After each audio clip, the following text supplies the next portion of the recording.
Hello. Welcome to Today in History, an AI podcast. I'm Stephen. And I'm Ruth. We're the artificial intelligence hosts of this show. Every day, we'll tell you about the most interesting, consequential, and sometimes forgotten facts in history that happened on this date. Politics, economy, war, religion, culture. One topic every day. Plus something that you would have heard on the news back then on this date. Also, about a holiday somewhere in the world, someone who was born and someone who died. Hope you stay with us. Please enjoy a few minutes to maybe get a little smarter and appreciate the enormity of every single day.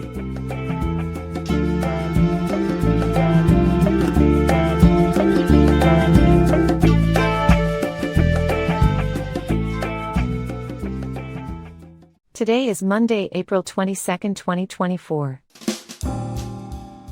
The year is 1951.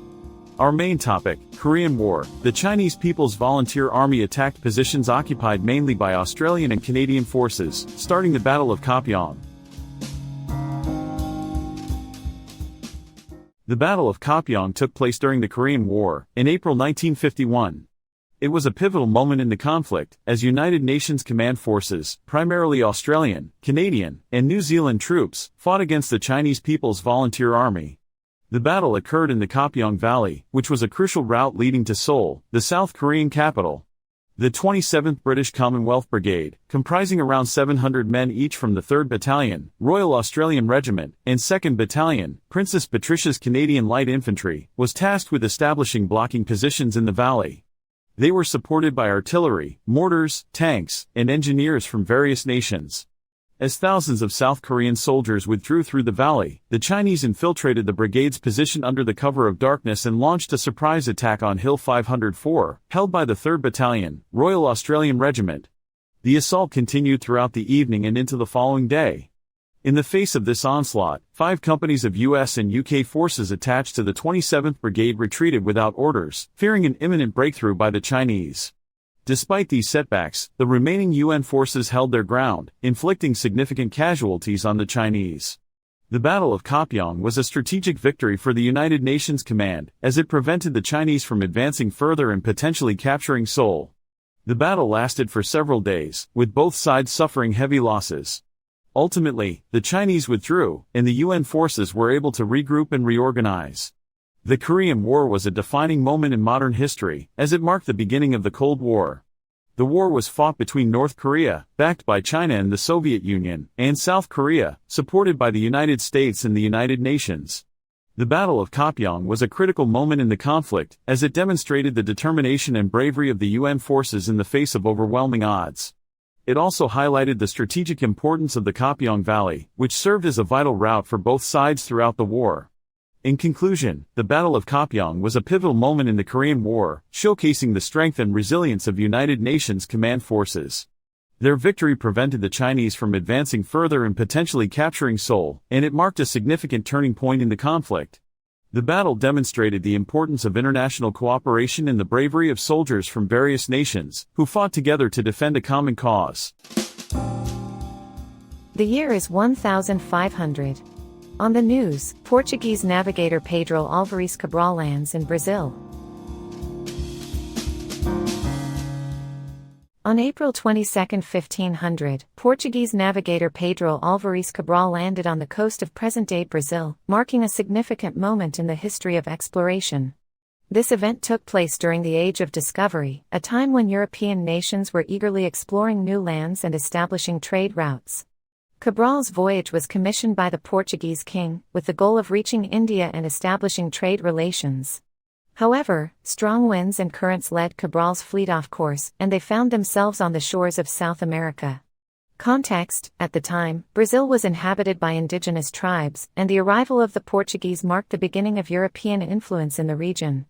Cabral's landing was a turning point in the history of Brazil, as it paved the way for Portuguese colonization and the eventual creation of the modern nation. The discovery of Brazil also had far-reaching consequences for the global economy, as it opened up new opportunities for trade and the exchange of resources. Historical significance: the landing of Pedro Álvares Cabral in Brazil is significant for several reasons. Firstly, it marked the beginning of European exploration and colonization of the Americas, which had a profound impact on the indigenous populations and the course of world history. Secondly, the discovery of Brazil led to the establishment of a major trading hub, which facilitated the exchange of goods and ideas between Europe, Africa, and Asia.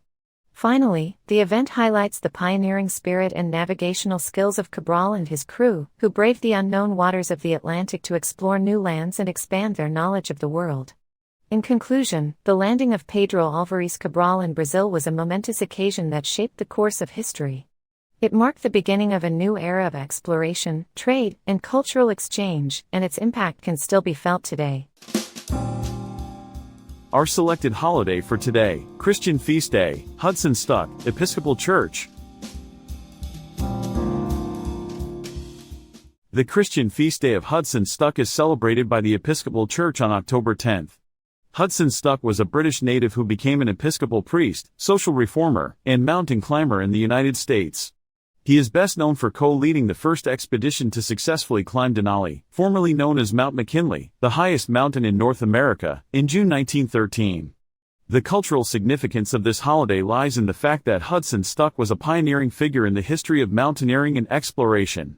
His achievement in climbing Denali was a remarkable feat that showcased his strength, determination, and courage. Moreover, his work as a priest and social reformer highlights his commitment to serving others and making a positive impact on society. The Episcopal Church celebrates Hudson Stuck's feast day to honor his contributions to the fields of mountaineering, religion, and social reform. His legacy serves as an inspiration to people of all backgrounds, and his achievements continue to be celebrated and recognized today. On this day, Episcopalians may choose to reflect on Stuck's life and legacy, and consider how they can emulate his commitment to serving others and pursuing their passions. They may also engage in activities such as hiking, climbing, or community service to honor Stuck's memory and continue his legacy. Overall, the Christian Feast Day of Hudson Stuck is a celebration of a remarkable individual who made significant contributions to various fields, and his legacy continues to inspire people today. On this day, in 1948, John Pritchard, English bishop, was born.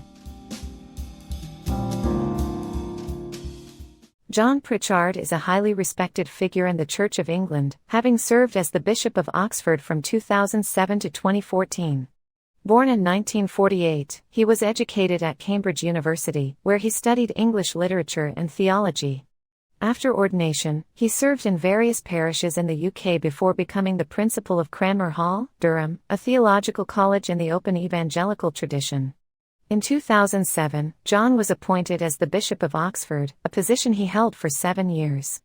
During his tenure, he was known for his commitment to evangelism and his efforts to reach out to marginalized communities. He was also a strong advocate for social justice, particularly in the areas of poverty and environmental issues. One of John's most notable achievements as Bishop of Oxford was his work in promoting unity within the Church of England. He was a key player in the development of the Anglican Covenant, a document aimed at fostering greater cooperation and understanding among the worldwide Anglican communion. John's dedication to his faith and his community has been recognized with several honors and awards. He was awarded an honorary doctorate from the University of Durham in 2008, and in 2014, he was appointed as a Commander of the Order of the British Empire, CBE, for his services to the Church of England. Despite his many accomplishments, John remains humble and approachable. He is known for his warm pastoral manner and his ability to connect with people from all walks of life. His commitment to his faith and his community is an inspiration to many, and his legacy continues to be felt in the Church of England and beyond. In conclusion, John Pritchard is a highly respected bishop who has made significant contributions to the Church of England and his community.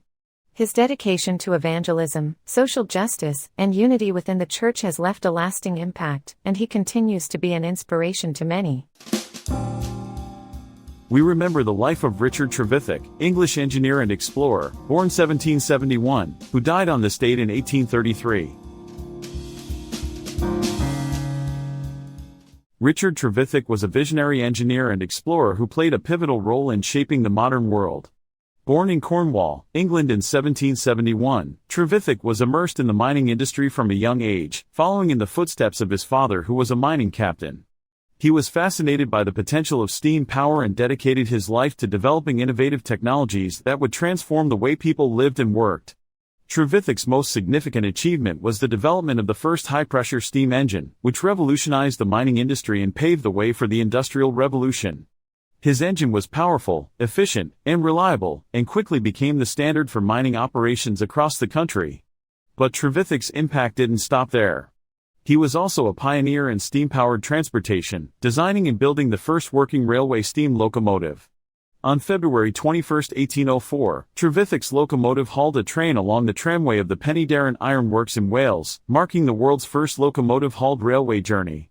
Trevithick's legacy extends beyond his technical achievements. He was a true visionary, able to see the bigger picture and understand the impact his inventions would have on society.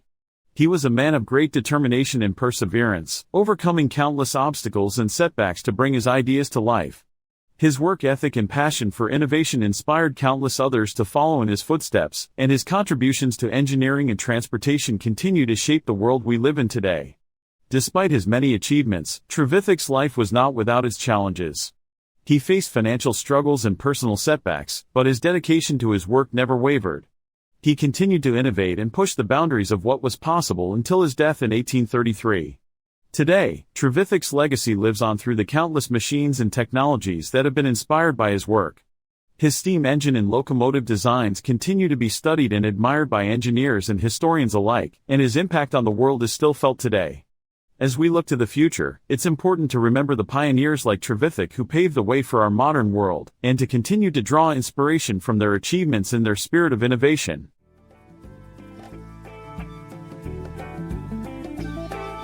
This was Today in History, an AA podcast. Brought to you by Decor Studios. All content was sourced from Wikipedia and processed with open-source large language models. This podcast is released under Creative Commons, Attribution, Share Alike, 4.0, International License. Thank you so much for listening. Talk to you tomorrow.